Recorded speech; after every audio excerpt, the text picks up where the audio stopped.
The theme of the Trump presidency, to me, should be promises made, promises not kept, not even close, bailing before day one even begins. Because while Donald Trump spent his entire campaign talking about lowering costs and how President Biden somehow destroyed the economy, a complete total lie, it seems like he's already given up on the idea that he can make eggs cheaper, which was never, ever a possibility with Donald Trump's agenda, and MAGA's already getting pretty upset about it.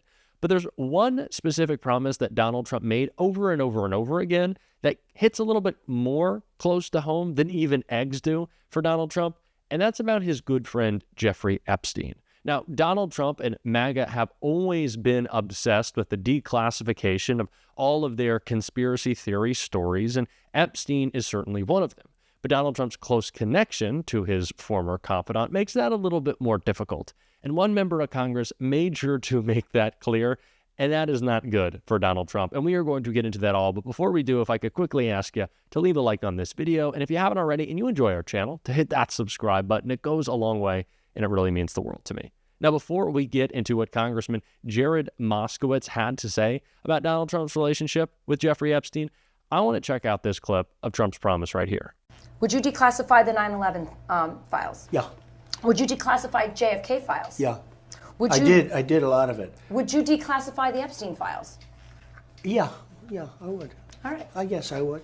I think that less so because, you don't know it. You don't want to affect people's lives if it's phony stuff in there because there's a lot of phony stuff with that whole world.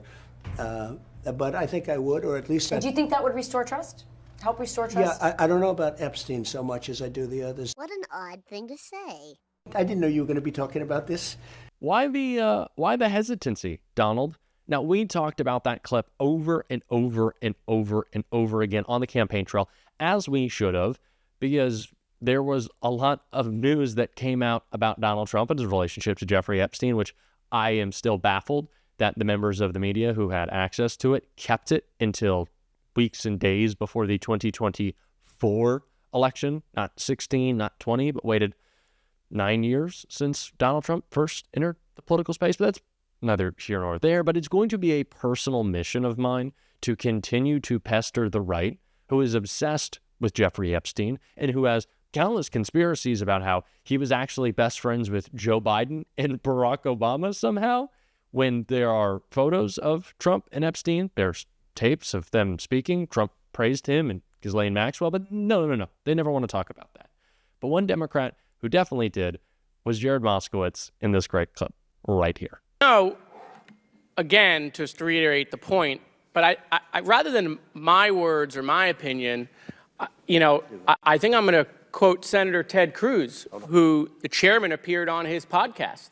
And in fact, just to remind the chairman of Ted's own advice to the chairman, I made a board for you, Mr. Chairman. You were on the show with Ted Cruz, in which Ted Cruz said to you, I'm going to give you some unsolicited advice. Now, by the way, Ted Cruz, right, clerked at the Supreme Court. He knows the Constitution pretty well. But you guys know who Ted Cruz is, right? He's run for president a couple times. So Ted Cruz said to you, Mr. Chairman, you should have Hunter Biden in a public hearing. He actually said his advice to you is just have him in a public hearing. And again, I go back to what is the majority so concerned, or to use some of the words of my colleagues, afraid to have Hunter Biden sit at this desk? Mr. Chairman, you control the rules. You could give everybody 10 minutes. You could give everybody 15 minutes. You could give everybody 20 mintes. You could give your side as much time. We could go on for days here, quite frankly, because, again, you control the rules, as you just showed. But the one difference that you guys object to is you object to those. You object to the cameras because you don't want the American people to hear the answers. No, you want to take the transcript and release it 6 months after you've gone out and lied about what has happened.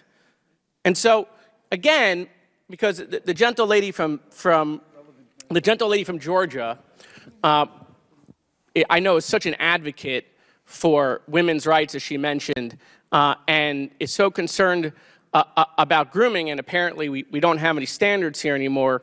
Again, I just want to remind my colleagues, because, I don't want them to forget about hypocrisy, okay? I don't want them to forget about hypocrisy. But, you know, Donald Trump was asked about Jeffrey Epstein. And when he was asked, he said, you know, Jeffrey likes him young. Well, how did the president know that? How did he know that Jeffrey Epstein likes him young? Perhaps some people are saying he was there since you're so concerned, right? But again, I bring this up not to make jest. I bring it Point up, of order, Mr. Chairman. I bring it up. I thought we weren't going to interrupt. We're going to stop the clock. We did this with Ms. Okay. Green. State your point. Yeah, I'm just curious about the impugning of the former president's character. That we I don't have to do that. He does that himself. Have we basically thrown that rule out? I'm just curious, or are we going to follow that? Would you accept a pornographic photo?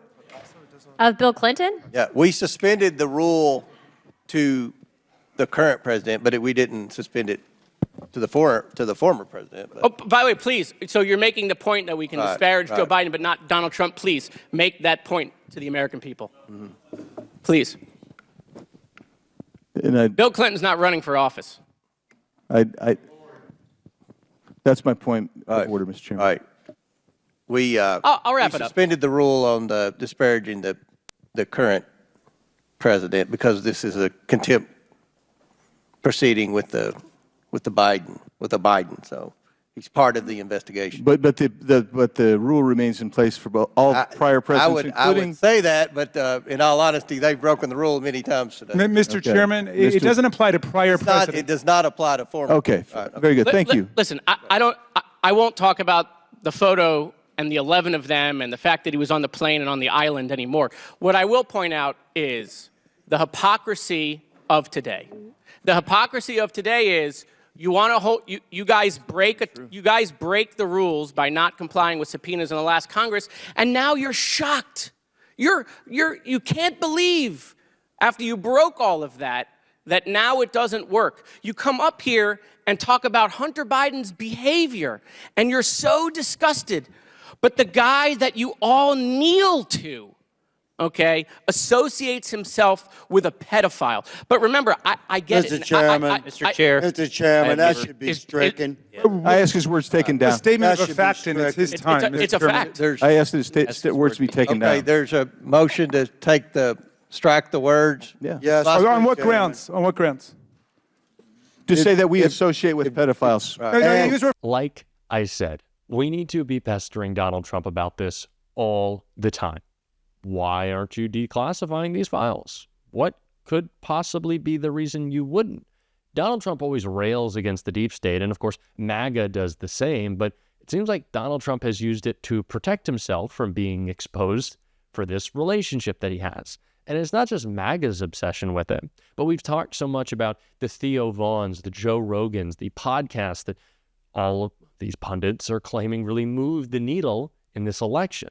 And those people, especially Joe Rogan, love to talk about Epstein.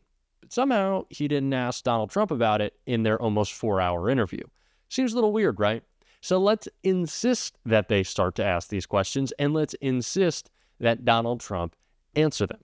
That is a message that I think can really start to break through, and again, just point out the hypocrisy of Trump on such a mainstream topic. And Jared Moskowitz obviously doing an incredible job doing that. That's not the only example. So I want to watch a little bit more Moskowitz. Again, I just want to remind my colleagues, because, you know, I don't want them to forget about hypocrisy, okay? I don't want them to forget about hypocrisy. But, you know, Donald Trump was asked about Jeffrey Epstein. And when he was asked, he said, you know, Jeffrey likes him young. Well, how did the president know that? How did he know that Jeffrey Epstein likes him young? Perhaps some people are saying he was there. Look, Chairman, we got like 3.5 minutes here. I mean, let's just do the impeachment. I mean, why continue to waste millions of dollars of the taxpayers' money if we're going to impeach because you believe you've shown he's committed a high crime and misdemeanor? What are you waiting on? Let's just do it. I mean, by the way, we got Chairman Jordan here also, the double chairman. Why aren't you guys calling for the vote in your committee? When is it going to happen? When can we tell the American people you're going to stop wasting their money and just call for the vote on impeachment? Gentlemen, yield. Gentlemen, yield. Sure. We don't do snap impeachments like you guys. We actually do the facts. We do oversight So according to the you're Constitution. never going to call for it. You're never going to call for it. I mean, Now you can 2 predict. months? You can predict the future. How do you know? You guys only have 6 more months probably in power, right, until the election. So are you going to do it in 2 months? Are you going to do it in 3 months? Like, tell the American people. Does the Constitution put a time limit on oversight? So I don't think I didn't read that in the Constitution. If you believe can't call for the impeachment now, then what you're admitting is you haven't yet proven that he's committed a high crime and misdemeanor. You haven't proven it yet. Otherwise, you would call for it, I assume. We're doing our work. Okay, so they haven't proven it, right? They haven't proven he committed a high crime and misdemeanor. Otherwise, we would call for impeachment. So I just, look, the chairman knows me well. I mean, I'm just here to help him, right? And so I just think we should do it today. Let's just call for it. I'll make the motion, Mr. Chairman. I want to help you out. You can second it, right? Like, make the motion to impeach President Biden. Go ahead. It's your turn. You second it. No, nothing. Okay, we got nothing. One of my favorite members of Congress, and it's really clear why. I hope he is one of yours as well. One of the few Democrats we have in my home state of Florida, but certainly representing us well. And we are going to be talking more about the incredible Democrats in Congress, especially Jared Moskowitz, on this show every single day. If you want to support that, as always, you can hit that subscribe button. You can leave a like on this video, and if you stuck around to the end, you can drop a blue heart in the comments. And until next time, I'll see you soon.